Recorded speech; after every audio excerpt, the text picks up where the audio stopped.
Buenos días, nuevamente estamos en un nuevo capítulo del Café Clínico, hoy con dos invitados del área de la diabetología, la nutrición. Estamos con la doctora Tatiana Vázquez, ella es diabetóloga, nutrióloga y docente de nuestro departamento de medicina interna, y el doctor Esteban Pinto, quien hoy día nos compartió una interesantísima reunión clínica.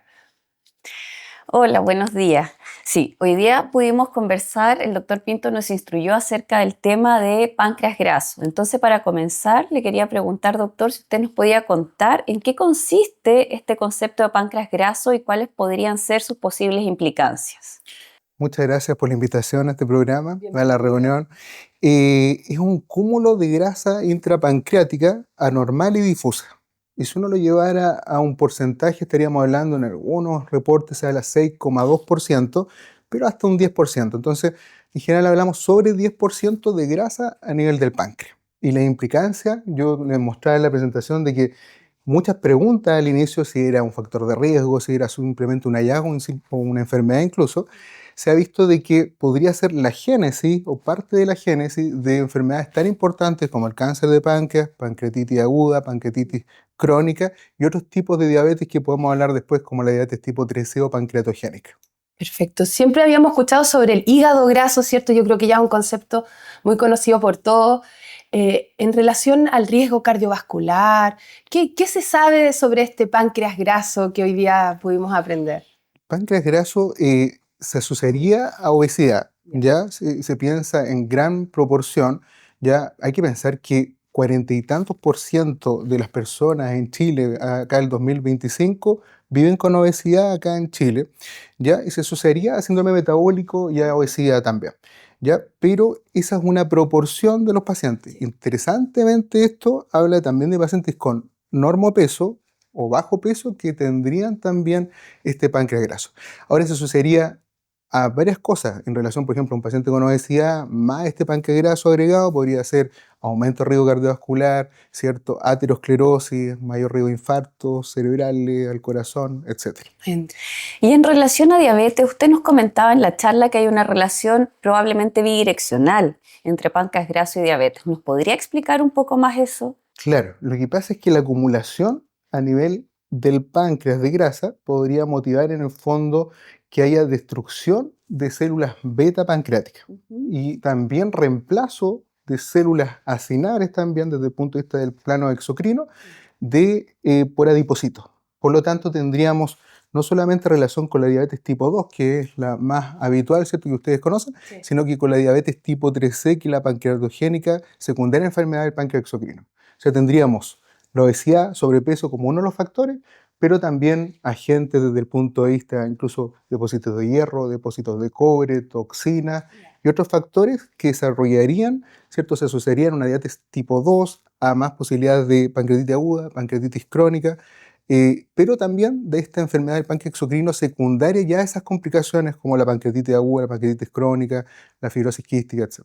O sea, hay un tipo de diabetes, ¿cierto?, que va más allá de las que todos conocemos y que se origina en el páncreas. ¿Y cómo la sospechamos? ¿Cómo un médico general puede decir, oye, en realidad este paciente, no sé, tiene una diabetes como que no calzan las cosas? Hay Claro. que fijarse. Dentro de la clasificación de la diabetes tenemos 4 grandes grupos. Ya. Diabetes tipo 1, tipo 2, otros tipos específicos de diabetes y diabetes en el embarazo. Y dentro de los otros tipos específicos de diabetes tenemos algo que se llama diabetes tipo 3C. Y eso es por la clasificación de la Asociación Americana de Diabetes, que dice de que está en ese punto.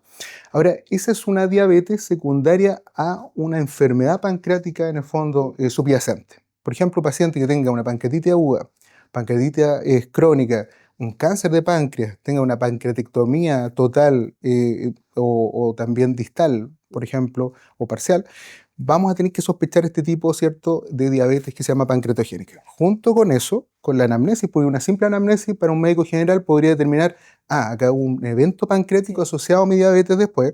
También otros elementos, por ejemplo, que un paciente que no tenga gran insulinoresistencia, que no tenga obesidad, que lejos de tener sobrepeso o obesidad, como un paciente con diabetes tipo 2, tenga baja peso, tenga un síndrome de mala absorción, tenga esteatorrea, tenga un déficit de vitamina A, D, y K, nosotros vamos a pensar, esto es otro tipo de diabetes y hay que tratarlo de manera distinta. Y eso es lo importante de establecer el tipo de diabetes para tener un correcto tratamiento. Si nosotros estamos pensando en una diabetes pancreatogénica, no ocupamos los fármacos habituales en diabetes, no ocupamos los fármacos con efecto incretina porque tienen mayor riesgo de pancreatitis. Ocupamos insulina en general o metformina en algunos casos particulares. ¿Y en qué casos de pacientes con diabetes uno debiera sospechar un cáncer de páncreas? Que siempre es como el susto ahí. Sí. Eso es súper importante. Pacientes sobre 50 años, y sobre todo si estamos hablando sobre 60 o 70 en un adulto mayor, que empieza de manera súbita con una diabetes, no tiene elemento de insulina resistencia, no tenía diabetes, y vemos una diabetes florida en general con una gran hiperglicemia, inmediatamente debiéramos sospecharlo hasta que se demuestre lo contrario, un cáncer de páncreas, pedir un escáner, ¿cierto?, con protocolo de páncreas y descartarlo, porque puede ser una posibilidad. Se ha asociado incluso a cáncer de páncreas un diagnóstico precoz de 2 años antes de que aparezca el cáncer de páncreas. Y sabemos lo ominoso que es el cáncer de páncreas en general. Por lo tanto, 2 años pueden hacer algo de diferencia en el diagnóstico precoz. Y doctora, ¿a usted le ha tocado ver, no sé, pacientes o qué diferencias ha encontrado usted en el manejo de estos pacientes con diabetes pancreatogénica? Lo que comentaba el doctor, no sé si su experiencia es algo frecuente, infrecuente, se ve más en el área de la subespecialidad. Yo creo que, claro, acá nosotros que estamos en un hospital terciario vemos varios pacientes, tenemos muchos pacientes en control con diabetes pancreatogénica porque nos llegan, como decía el doctor Pinto, los pacientes posoperados, de cirugías pancreáticas, pacientes con fibrosis quística, pacientes con pancreatitis autoinmune. Entonces, la verdad, en el contexto de la subespecialidad es bien frecuente, pero yo creo que lo importante es sospecharlo a tiempo.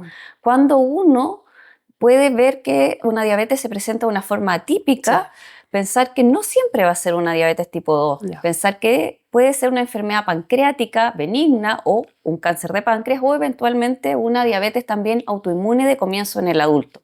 Y ahí las claves clínicas que decía el doctor, como que no haya pacientes mayores de 50 años, que no tengan tanta agregación familiar de diabetes, que no estén en el contexto de síndrome metabólico u obesidad o que hagan un debut sintomático de diabetes, pensar en otras causas.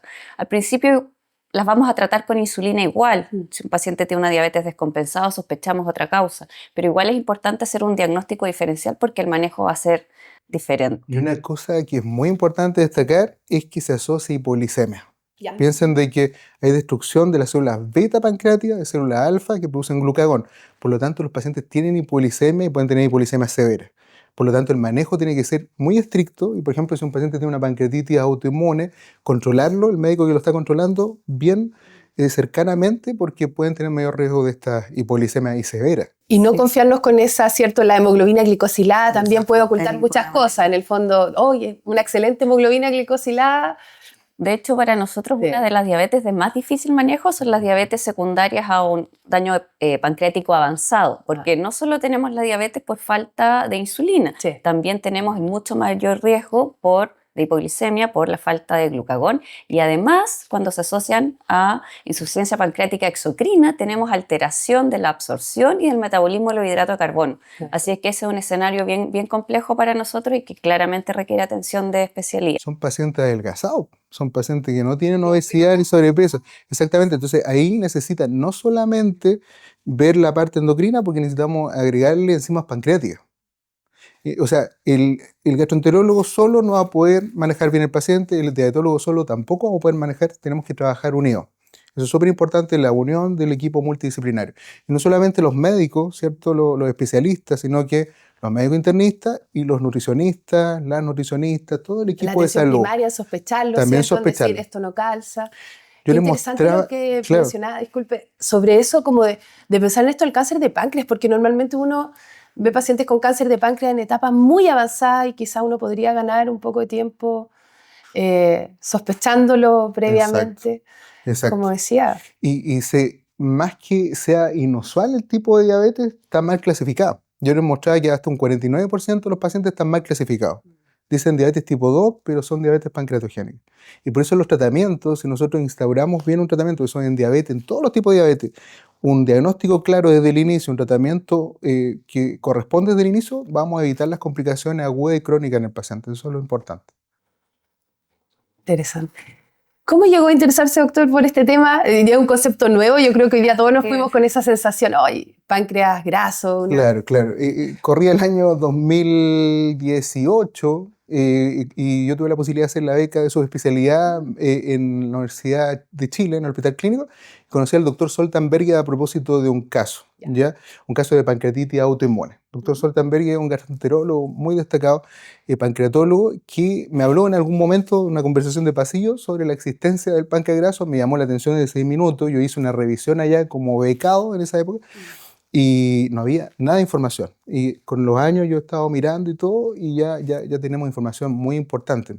Y se fijan esto de la hipótesis Pandora que yo mostraba, que significa enfermedades asociadas al páncreas graso, es muy interesante porque, a diferencia de lo que podría pasar con el hígado, que muchas veces, ¿cierto?, la enfermedad metabólica afecta a este hígado, acá tendríamos la génesis de cosas, de enfermedades desde el páncreas.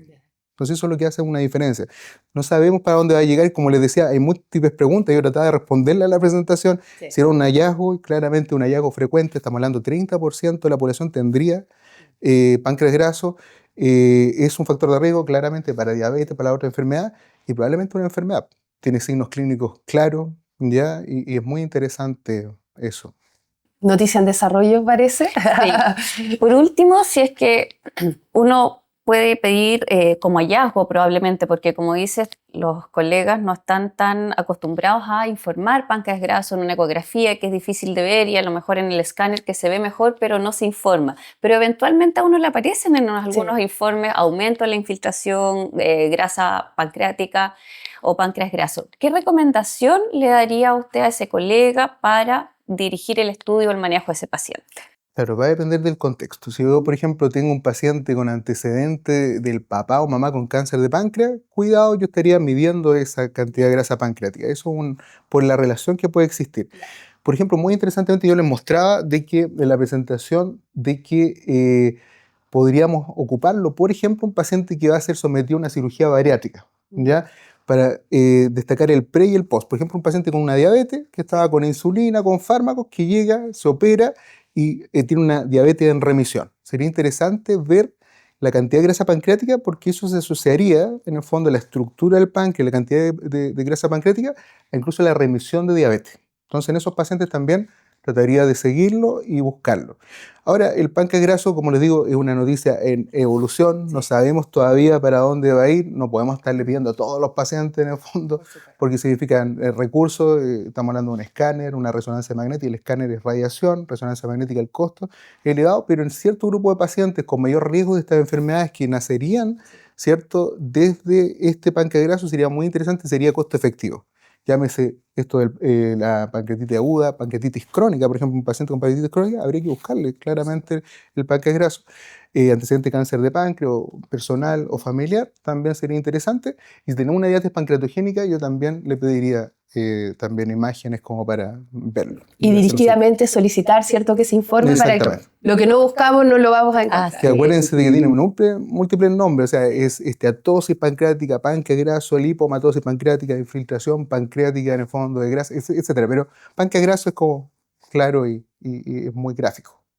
Y se asocia también un poquito de hígado graso, que tenemos un poco el concepto más establecido. Exacto. Yo les quiero agradecer a los dos por su tiempo, estuvo muy interesante, siempre es bueno aprender algo nuevo, estar atentos. Muchas gracias, doctor Pinto, doctora Vázquez, por su tiempo. Gracias por la invitación. A nuestro café clínico, el Departamento de Medicina Interna, y nosotros siempre terminamos con un aplauso. Super.